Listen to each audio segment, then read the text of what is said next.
and informative. Thank you for joining us on the News Machine, the hottest news magazine show on radio. We are reaching you from Hot FM stations in Lagos on 93.3 FM, Hot FM Abuja 98.3 FM, and Hot FM Owerri 99.5 FM. 7 a.m. to 7:15 a.m. Monday to Friday. I am Otobong Nkanta. This morning on the News Machine, APC postpones NEC meeting, replaces Omishore with Fonta. Human rights lawyer call on Tinubu to suspend DSS DG over refusal to release Emefiele. Nigeria Navy destroys 2 illegal refineries, and LASMA NPA embark on cleanup exercise. We will also be linking up for the voices in the news. The News Machine will be back after these messages. Now you can get your news on. Hot, fresh, exciting, and exclusive. The News Machine. Reaching you at the same time in Lagos, Abuja, and Owerri. 3 stay for the price of 1. Monday to Friday, 7 a.m. to 7:15 a.m. The News Machine. More than just news. Hot FM. We are more than just radio. Welcome back to the News Machine. The National Secretary of All Progressives Congress APC, Senator Iola Omishore, has been officially replaced with the Deputy National Secretary of the party, Festus Fonta. Fonta officially assumed his new position as the acting National Secretary on Monday. He hails from Plateau State. The announcement was made by the new acting National Chairman, Senator Abubakar Kyari, shortly after the meeting of the National Working Committee held at the party secretariat. Addressing journalists, Kyari confirmed that both Omishore and the former national chairman, Senator Abdullahi Adamu, are no longer part of the APC leadership. Kyari also disclosed that the proposed National Caucus and National Executive Committee meetings slated for July 18 and 19 have been shelved. He also dismissed speculation that the party may send operatives of the Economic and Financial Crimes Commission after both Adamu and Omishore. A group of lawyers have stormed the FCT High Court to start committal proceedings against the Director General of State Security Service, Mr. Yusuf Magaji Bichi, over alleged violation of multiple judgments and orders of the court directing the release of former Central Bank Governor Godwin Emefiele from custody of the agency. The lawyers, led by Maxwell Okpara and barrister Ahmed Tijani, has asked the court to commit Bichi to prison until he purges himself of the contempt. Addressing newsmen after filing their processes at the registry of the court, Okpara noted that the group will pursue the matter to its logical conclusion and ensure that Bichi is sent to prison so as to serve as a deterrent to other heads of security agencies and top government officials that contempt of court and gross abuse of their offices for personal vendetta will no longer be tolerated. In a bid to stamp out oil bunkering in the Niger Delta region, the Nigerian Navy has frustrated efforts of oil asset saboteurs as it uncovered a tapping point at Oil Mining Lease OML 18 oil field in both Asari Toru and Degama councils of Rivers State. The Navy said the national asset was rescued from the hands of the criminal element using intelligence gathered from a patrol helicopter deployed to scan the area routinely. The commander of Nigerian Navy ship Pathfinder in Port Harcourt, Commodore Suleiman Ibrahim, said the Navy is fully on ground to curb all activities of oil theft in the Niger Delta region. The Navy has put everything on ground to ensure that it curbs illegal crude oil theft. And just yesterday we had one of our assets, the naval helicopter, to do aerial patrols. And it was in the course of the patrols that we discovered this site. Immediately, gunboats were scrambled, and we had our personnel. They slept here actually. Throughout the night, they remained here so that none of these assets that is being used to steal crude will be taken away. And at the same time, we equally contacted NNPC OML 18, who are the operators of this field. In the course of my command, I have not found anybody who has come to say any military personnel is conniving with them. And on several fora, I've equally challenged all of those people that have made these allegations to come forward and tell us who, if they know the individuals who are conniving, name them and shame them. The chairman of Asare Toru local government area, Onengiofori George, thanked the Navy and called on the NNPCL to tighten security around their facilities. Illegal bunkerings have been going on there. So all this while the council and the security agent, the DSS, we have been writing series of reports. And I believe part of the thing that the Navy gone there to do this destruction is because of the reports we have been giving. Meanwhile, I want to really thank the Nigeria Navy for going there to do the clearing of that place. But we pray that NNPC, who is the owner of the oil wells, the manifolds and the oil wells there, should use this opportunity to come and lock up those illegal bunkering activity, because it is damaging the good people of Asare Toru. Commodore Suleiman Ibrahim emphasized that the Navy is readily available to collaborate with the community to ensure that their facilities are well protected. The Lagos State Traffic Management Authority LASMA and the Nigerian Port Authority have embarked on a 7-day cleanup exercise to tackle environmental degradation in the Apapa area of the state. The agency's general manager Bolaji Oriagba in a statement said the cleanup exercise on all environmental degradation began after the expiration of notices served on owners of illegal shanties, kiosks, containerized shops and abandoned trucks in Apapa and its environs.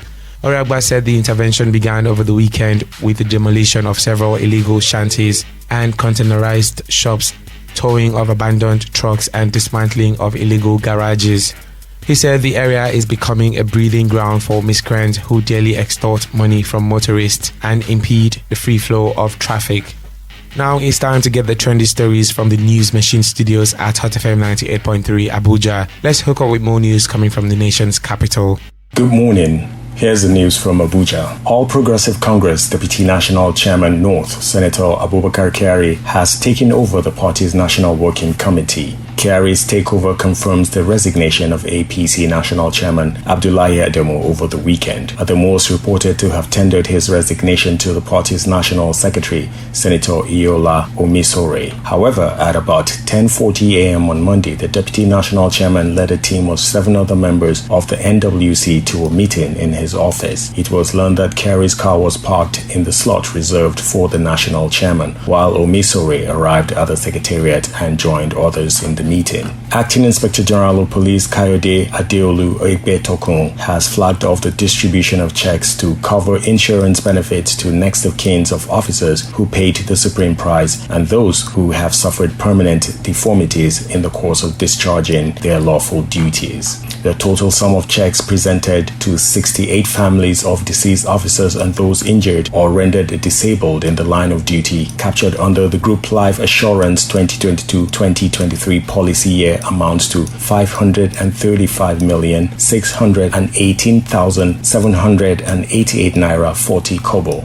Addressing the families, the IGP reiterated that the Nigeria Police Force under his watch firmly believes that human life is valuable and prioritizes the well-being of officers and men of the force. The Nigeria Police Force under my watch firmly believes that every human life is valuable and the well-being of our officers is of utmost importance. By promptly fulfilling our obligations in providing insurance and other benefits to officers who have sacrificed immensely for our beloved country, we are recognizing their bravery and boosting their morale. We want them to know that their dedication and service are deeply appreciated and that we are committed to their welfare and the welfare of their families.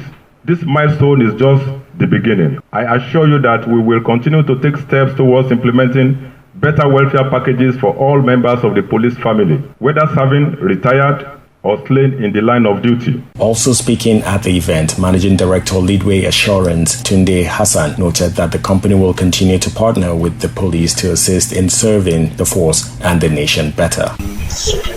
Brightens my day that we can sell the value of insurance today. What we do is to pay claims, not to collect premium. This is how we manifest service. And I'm happy that the police is having this kind of event. And We're very happy to serve on behalf of the consortium, indeed on behalf of the insurance industry. I thank you all for giving us the benefits. Apart from your welfare service, there are other services that we serve.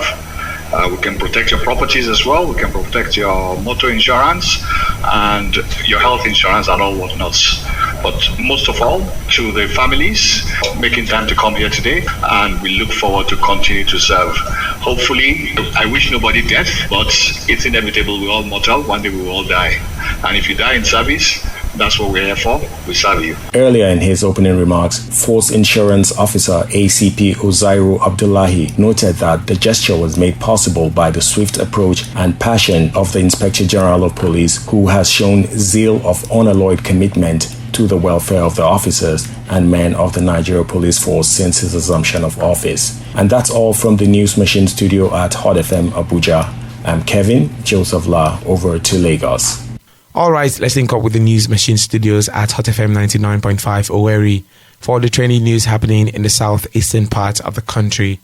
Good morning and welcome to our News Machine studios in Owerri. The Imo State government says it is committed to promoting and sustaining the educational sector, adding that the sector remains crucial to the growth and development of Imo. The Deputy Governor, Professor Placid Njoku, who disclosed this in an exclusive interview with Hot FM Owerri, expressed dismay after reviewing the education system in the state. Education is very basic to development, and education for the Imo State is our number one business. We know that if you train people well, they can go far. So for us, we are not going to be casual about how we take education. We are going to be very comprehensive about it. We have reviewed the state of the education sector in Imo State, and I'd like to say to you that what we have seen is very deplorable. Our primary school system is very poorly tutored. The number of teachers in there, very few. Our secondary schools are trying, but we have some very